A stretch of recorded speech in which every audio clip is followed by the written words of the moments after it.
We welcome you all to the glorious Midwest here at Kansas Speedway. I'm Cater Johns alongside Zachary Sterno. Zachary, are you ready to commentate some juicy reenactments? Yeah, especially at a multi-group track like this at Kansas. What package are you even using? If we're using the friggin' drafting package, this is going to be bad. Yeah, I wouldn't be happy either. It's really unfortunate that had to happen to Zach Stern. Let's remind you all what this week's reenactment week format is. It is a multi-reenactment week similar to Daytona and last week at Bristol. Teams are assigned a variety of random reenactments to perform, and of course, the worst gets sent home. Here's Paul Donlin in the 28 this week. Justin Ricci had a decision to take him or Tanner Campos, and turns out Paul Donlin will be making his Ragefest debut after Justin Ricci's decision after Tyler R. Eugene King was hurt in a crash. Now, we'll head down trackside to get things going for the race-offs here at Kansas Speedway. Your lineup is at the top right of the screen. Driver, start your goddamn engines!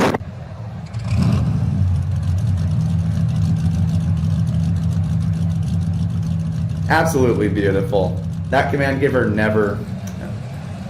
I don't think we're ever going to cut him. He's going to get nothing but races for his future. Today's race-off format, 4 laps. Highest cumulative finish by a team across both race-offs. Obviously, you're assigned the easier reenactments and opposite, but vice versa. And of course, remember, no cautions in the race-offs. Things could get really, really, really stupid.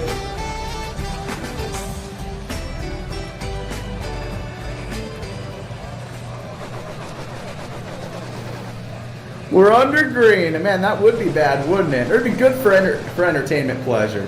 And here we go. Patrick Roden already making a move for the lead on Seth Peters. 3 Off wide. the turn 4, the slide job. Here comes Seth back to the inside. Well, pretty calm. The big jump. Roberto Crown Jr. jumps the infield. That grass really tears up splitters. Double foul for the lead yet again. Side by side, around they go. Is Ricci gonna get around? No. He does. Oh, Dylan Jones rolls over. Oh my God. Top of Raven Dagan. There's 2 to go. They're gonna come back. They're gonna have to A come duel back for around the win. him. Justin Ricci Oh and no. JD They're gonna be Trademark. double foul Lost heading speed to made. him. Oh no. Hit Dylan. Oh This my is lord. not- He's sideways. sideways. Double wide. Here they go down the back. Contact. He More gets contact. turned. He's around.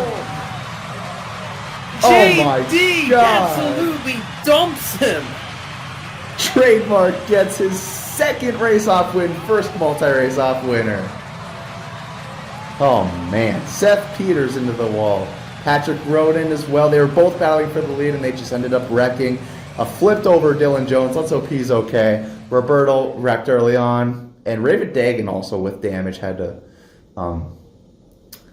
park his car. Yeah. You see the replay with Roberto Crown here. Yeah, he got in the grass trying to avoid Brian Leon, tears up his splitter. Here's Seth Peters. Looks like Roden just took the side force off the 78, and they both end up going around for it.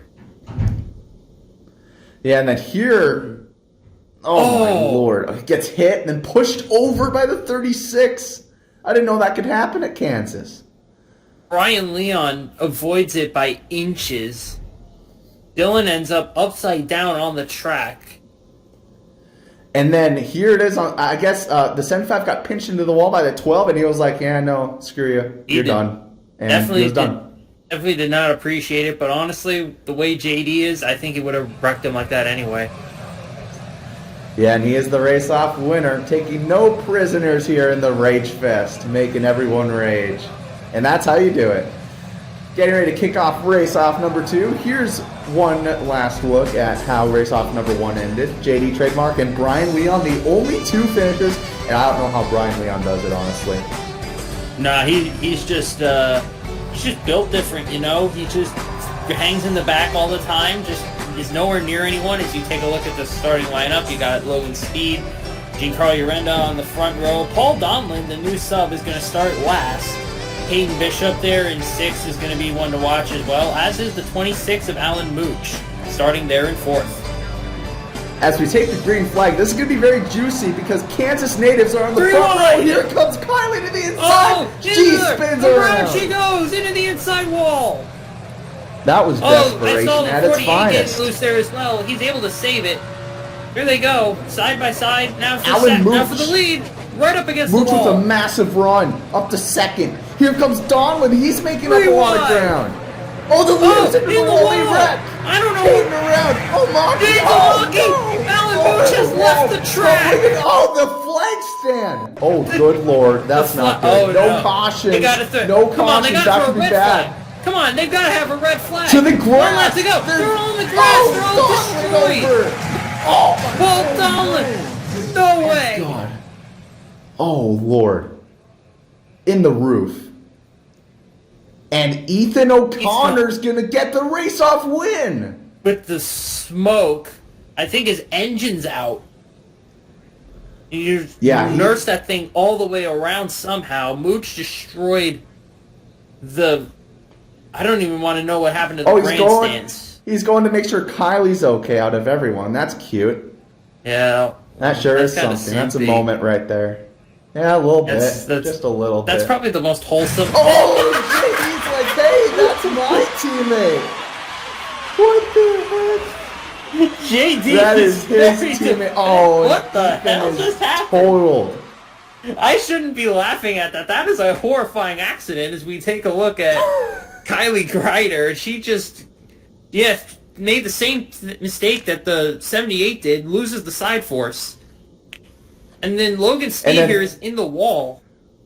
Yeah, the leaders get tangled up with each other as they run the high line, and then Caden spins into the rear, and I don't even know how this happens, but he, like, freaking becomes a torpedo, climbs the wall, tumbles into the flag stand. I think what happened is that these cars have, like, a very large and illustrious splitters, and you see the 04 and the 28 losing their splitters in the grass.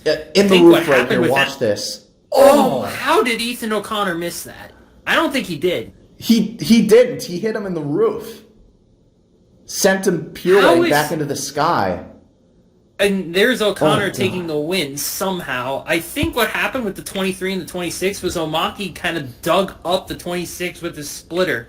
And then he just kind of flipped over. And then there's no breaking that down. That's defied physics. I don't know what the hell that was. Terrible wrecks in this one, and Paul Donlin, we hope he's okay. Ethan O'Connor with the upset victory, being the only finisher. We'll be right back for reenactment.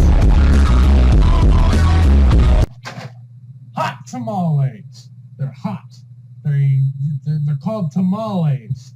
They're America's #1 cinnamon candy, and it's got fierce cinnamon flavored chewy candies inside this box that whenever you eat it, it could make you so hot you burn your house down. See, look at Fred over there.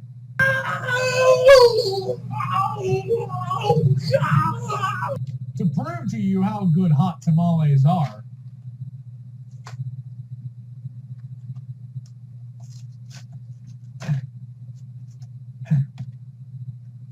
I am going to have one.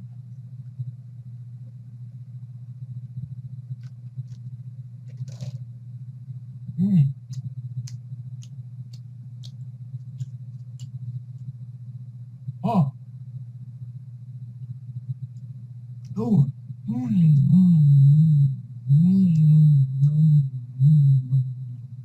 I can feel my insides lighting on fire. Hot tamales! Get it now!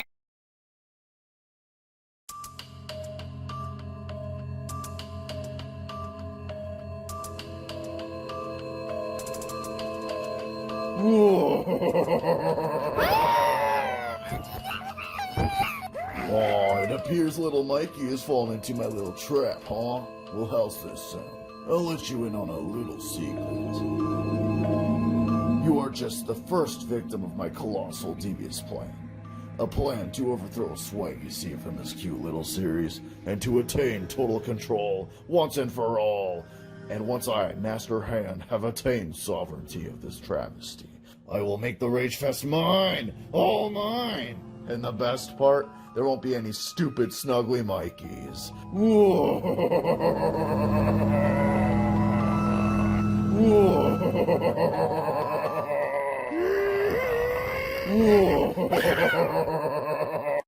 Oh, balls. Oh, God. Get off of me. Oh, I'm gonna beat you.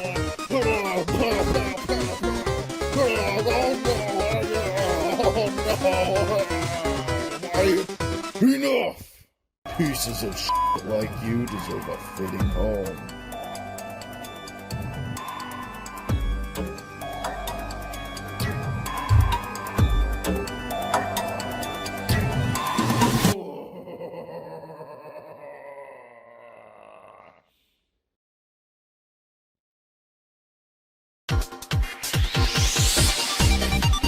To get things going here at Kansas today, reenactment number 1 will be of the Sauter and Rhodes incident in the trucks back in 2016. Ben Rhodes, fresh off his Truck Series championship here in 2021, was a true savior 5 years ago when he handed William Byron his first win in the Truck Series with this hilarious move.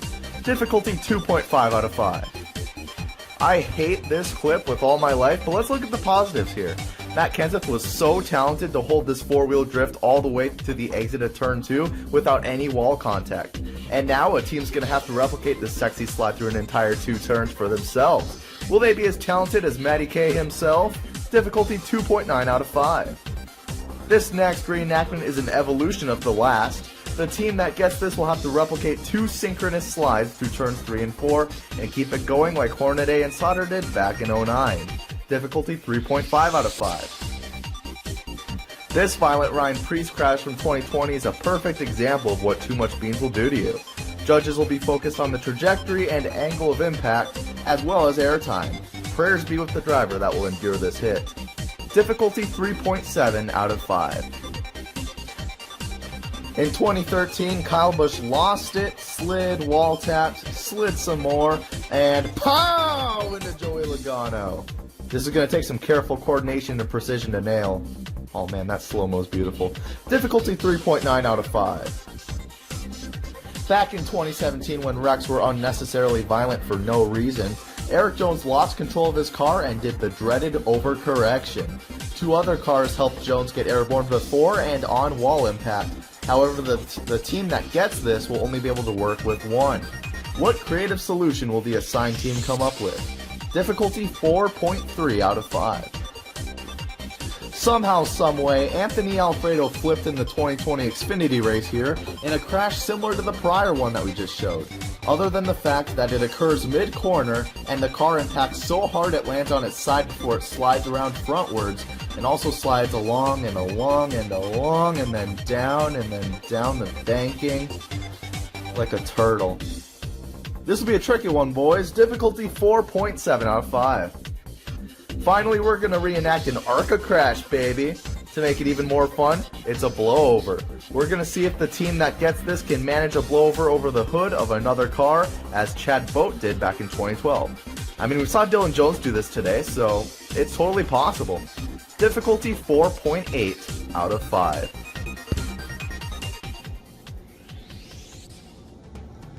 This will be a toughie for these drivers this week. Here are the assignments. Dylan Jones, Ethan O'Connor, congrats to them. They have the easiest with Kylie Greider and JD Trademark right behind them. They'll be performing the 2015 Kansas Safe. And before we get into the reenactments, as you see it 3rd through 8th there, we have a few sub-drivers. Kyler Scott will be filling in for Ethan O'Connor after Ethan O'Connor was hurt a bit after that backstretch fiasco. That's unfortunate. But wait, there's more. Andrew DeVore will relieve Alan Mooch. This is a shocker, but yeah, Alan Mooch just went into the flag stand. He's currently in the hospital. Hopefully he's all right. But right now, Andrew DeVore will take over. And guess what? Paul Donlan's also hurt. Tanner Campos was the only person left in the infield. He's going to relieve for Paul Donlan, who Justin Ricci could have selected to be his teammate initially. How about that, Zachary? I mean, you see, here's the thing. Either he was getting Tanner hurt and Paul was replacing Tanner, or Paul was getting hurt and Tanner was replacing Paul. So really unfortunate situation either way. We're taking a look here. Here's the replay again of the synchronous slide that led to William Byron's first truck win. This is definitely the simplest one, but we'll see how they can pull this one off. Yeah, the simplest of them, but definitely not simple in itself, that's for sure. Here we go into turn 3. Turned backwards by the end of it and sideways. Yeah, it was very close. It wasn't bad. It was not bad. It would have, yeah, but the 20 just didn't have enough momentum. The 20 was supposed to end up in front, so you're going to end up losing points for this. The contact looks great, but up until here, it's perfect, and then the 48 just ends up having more momentum. Yeah, and you see here in the side-by-side, like you said, the initiation was great, but the 48 was not turned relative to the 20 behind enough for him to whip back around and, like you said, the 20 to be out front by the end of it. So that's really the main two things we could nitpick from this, but not a bad reenactment by any means for Dylan Jones and Kyler Scott. Good job by Scott in his fill-in. Yeah, they definitely. Here we go. They definitely took advantage of the easy one. Replay of the Kansas save here. They'll probably. I don't know who they'll send out, but that person better have great car control because that was what it took to beat Matt Kenseth in this situation. This is one I honestly don't want. I wouldn't want to have. This right here is going to be Trademark's car to control. He gets turned. Can he save it? Oh, it's right into the wall. Oh no, that's bad. That's really bad. That is really bad. You see right there the wrecked race car of Kylie Greider as she initiated the contact, started out well. Once again, these things start out well a lot, but a lot of the times they also end poorly. I wonder if they just didn't build up enough momentum because Kenseth, when he wrecked, he stayed up the track enough for Kylie to get underneath, and JD just came straight down the track. Kylie got on the apron, and it still wasn't enough to get by him. That is a very good point. One last look. And I agree with you there with the momentum comment. I think you need... You're exiting pit road, and you need to build up quite a bit of momentum. And I just don't think they have that in their favor right there. Could have done an extra lap. But here we go. Tanner Campos and Justin Ricci are up next. So we'll see how these two do. This will be a good pairing for each other. I think these two will work well together. And here is the preview. Ron Hornaday and Johnny Sauter. Basically an evolution of the Kenseth one, except they're both doing it. And Sauter uses a tiny bit of the wall, so... Here we go! This is going to be a on tough... the backstretch. Oh, into Together. turn 3. Here's the slide. Tanner does a miraculous job. Justin's still trying to save it. And into the grass, and the splitter is ripped up. Oh! It was perfect up until there. I don't think the judges should take off that many points because the main concept of it was perfect. Justin kept it off the wall. Tanner only bounced off the wall slightly, which is exactly right. The only thing that ended up wrong was Justin in the grass, but I think this was probably the best one so far. Yeah, I agree with you there. I mean, he slid, corrected, just the grass once again just decided to end another race car. Just out of his control. One last look. Tanner, just what an amazing job by Tanner. Yeah, definitely. And then Justin, inches away. Turned an inch sooner, he might have had it perfect.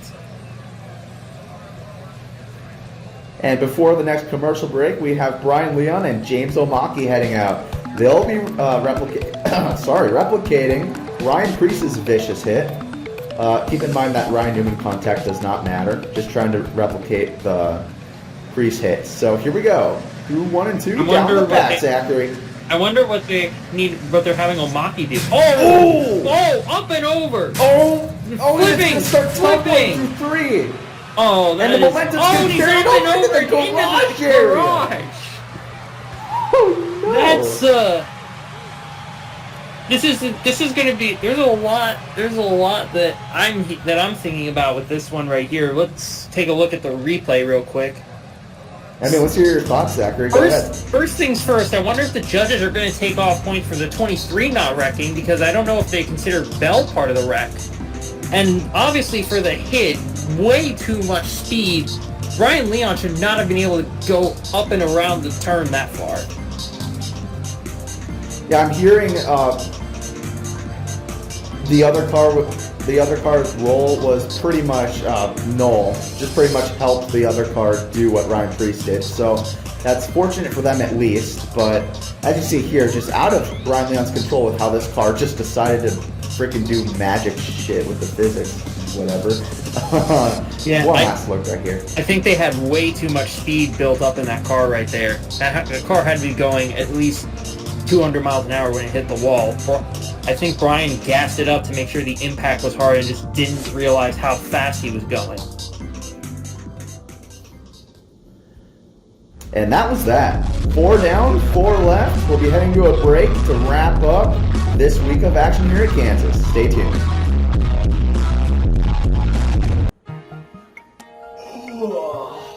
Cater Johns does not know why he woke up wearing skinny jeans yellower than SpongeBob. Oh, I feel like cheese. Let me get some cheese. Why am I wearing skinny jeans? Oh. But one thing's for certain, he needs to satisfy those cheddar cheese cravings. I got a dumpy.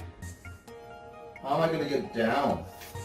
Alright, let's see here. Oh, frick, why are my pants falling down? Let's figure this out here. This sure is a lot of cake for one man to handle. Dumpy. Oh, we can do this, come on. Will he make it? You got it, man. You got it. Oh. Alright, we're making our way downtown. It looks as though he's getting close. Oh, there's a door there. God dang it. He can sniff the cheese now.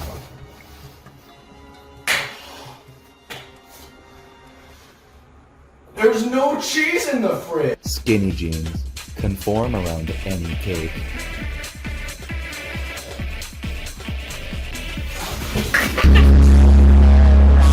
Here we are back at Kansas Speedway for the final 4 reenactments. Big G and Patrick Roden are up next, Zachary. This is where the reenactments start to get hard. Now, replicating a head-on impact, I think the judges might be looking for slight contact with the wall and then a 90-degree impact with the car behind. So we'll see how they pull it off. Yeah, this is going to be pretty hard to time. Here's Big G. Gets the slide going, hits the wall. Patrick but Roden misses drives him right completely. by. Oh, Lord. That was looking so good, too. Urenda executed that really well, but Roden was just not there in time, I guess. Or he was there in time, but was there too soon. The 04, I think, I don't know what happened. Did he try to save it? I don't know, but that car, he got the car turned, it was down the track, and then he turned it back up the track, and then when he tried to turn it back down, Roden was already going by. They almost had it perfect, but again, that split-second decision to try to save it and put it back down ended up costing them. Yeah, I don't know if he was trying to get the aspect of Kyle Busch hitting the wall a tiny bit with the right front as well, because I thought it looked really good with what he did there. It's just that Patrick was just not there at the time he needed to be. At least that's how I saw it. Here is Eric Jones losing it and getting hit up onto his side, so that's going to be really interesting to see how these two try and do that. If I were this group, I would have one of the cars act as Daniel Suarez in that wreck. The car right against the wall. Oh, here we go. Oh, in the air, and Logan's going to lose it too and hard into the wall.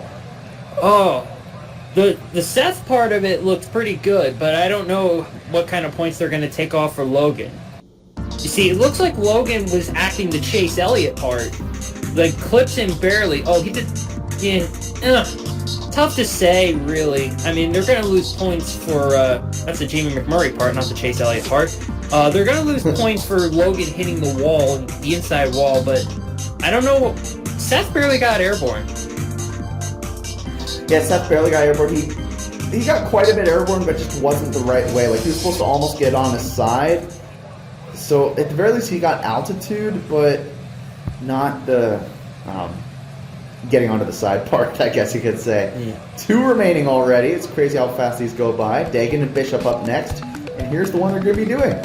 I don't know how they're going to replicate this. They're going to have somebody acting, I think, as one of the cars direct. They're going to have to clip, I think, out the car on the inside, and just, I don't know how they're going to replicate this. Let's see. Came to the inside right here, turns into the apron, up into the wall. Oh, that looked really good. Oh my god! Oh, but he flips back over! He flips over! Oh no! It looks so good. It did look so good. I think that's going to get him really good points, but I'm not sure how much they'll take off for landing on the wheels. That is pretty critical right there. As we see the replay, Zachary. Head-on impact with the wall. For the car that Caden is recreating, he does his job perfectly. But then the contact there again is what ends up flipping the 36 back over. At this point, I think the cars are junk, so it's completely out of their control. So if I was a judge, I wouldn't take off too much for that. But we don't. But with these judges, sometimes their scores differ from mine, and we'll see how they judge this. They often differ from each other as well, so it definitely is a matter of opinion with our panel of 3 judges. It's one last look here. Just really good job for what they were given entering turn 1 here at Kansas, and especially getting up to speed is pretty difficult, and I think they managed that pretty well. Roberto Crown and Andrew DeVore are next. This is going to be an interesting pairing, and we're going to take a look at the wreck that they have to recreate. Never mind the fact that they have to create a blowover. This is not a wreck that they have good camera angles on, so it's really hard to figure out how exactly they need to get this blowover initiated. Yeah, that's for sure. The final team, can they make the final big performance as well? Roberto loses it. Oh my god! Oh, he destroyed the wall. It knocked it down. Oh, they're gonna lose a ton of points for that. Oh lord. The That is sevens looked all massive right. damage to the racetrack.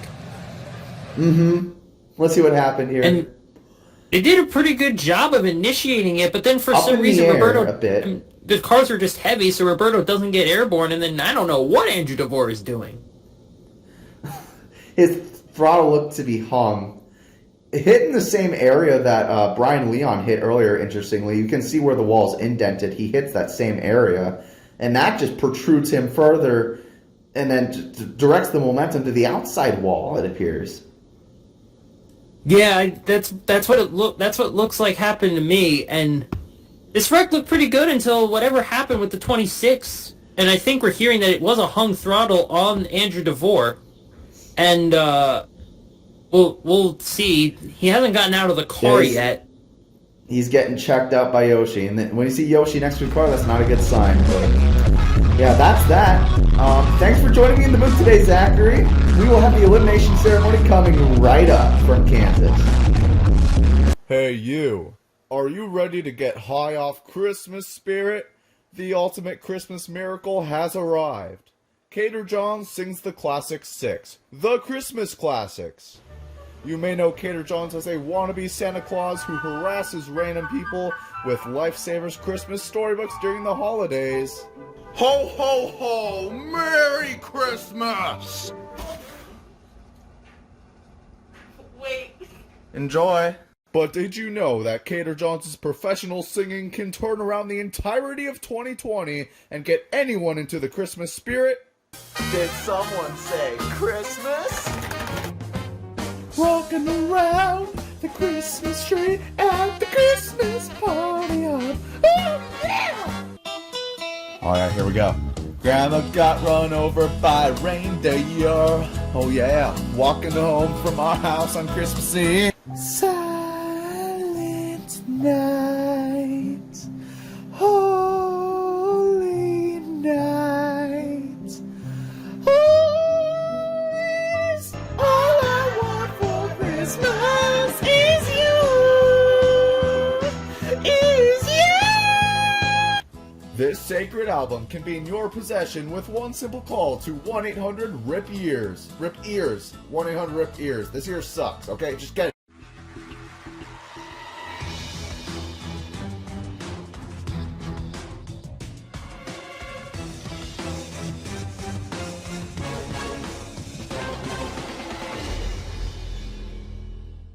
Season's greetings, buttheads.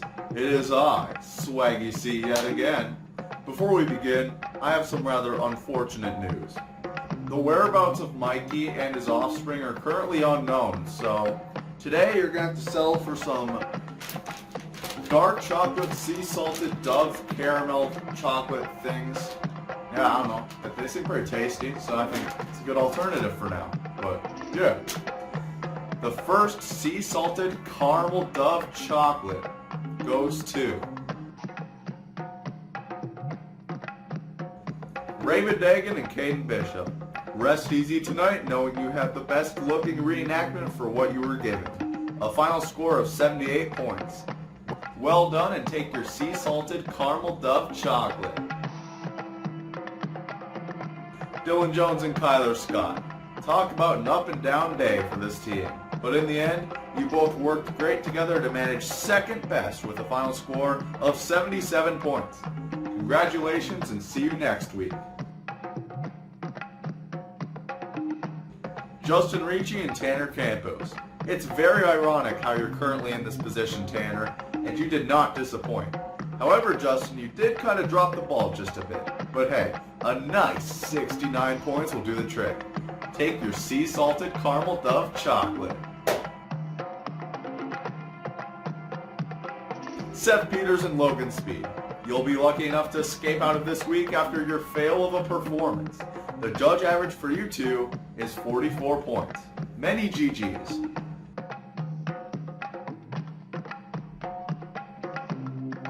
Kylie Greider and JD Trademark.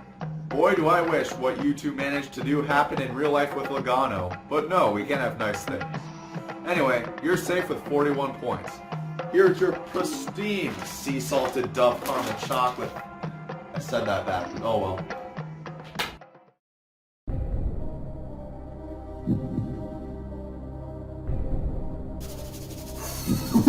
Yeah!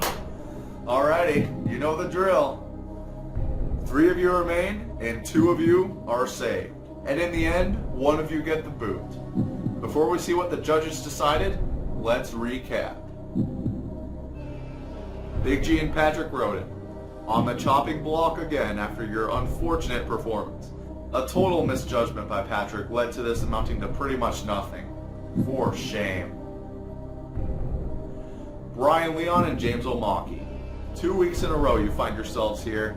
Man, does it suck to be you two. But props to you, Brian, for defying physics like a boss. Roberto Crown Jr. and the absent Andrew DeVore, who is probably dead, but hopefully not. We love a hung throttle, but in your case, I don't think you can say the same. But hey, what matters most is that you tried. And unfortunately, that may or may not work out in the end. 2 more Dove Chocolates remain, and the next one goes to Big G and Patrick Roden. Stay sexy, you two. Mwah. I got one final sea salted caramel Dove chocolate, and whichever of you two get it, let it not only be a symbol of triumph, but a medium of enjoyment as it melts in your mouth and the gooey caramel with that hint of sea salt penetrates your taste buds in the most satisfying way. I almost just... Okay, I'm so sorry. Oh shoot, there's still wrapper on it. Oh, that's so good. That is so good. Oh my god. Damn. No regrets at all. Well, unfortunately, that means for you two that you're both being sent home, so I'm so sorry for eating your last chocolate. Nah, I'm JK. Brian Leon and James O'Maki, you are indeed safe. Take the wrapper, though, as a sign of my gratitude. I almost feel sorry, but not quite. It truly is unfortunate when a backup driver steps in and does not perform to their quota, but hey, better luck next time. And you might be wondering, what next time? Well, let me enlighten you, Mr. Roberto Crown Jr. You and the 4 other eliminated teams will face off head-to-head in the next week of competition in a week exclusive to eliminated competitors, where the best team will rejoin the competition. But until then, fuck you all and goodbye.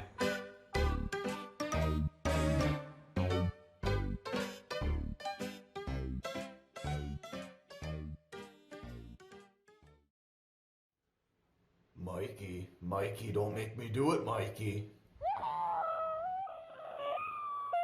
Fingers on the handle. You poor little soul.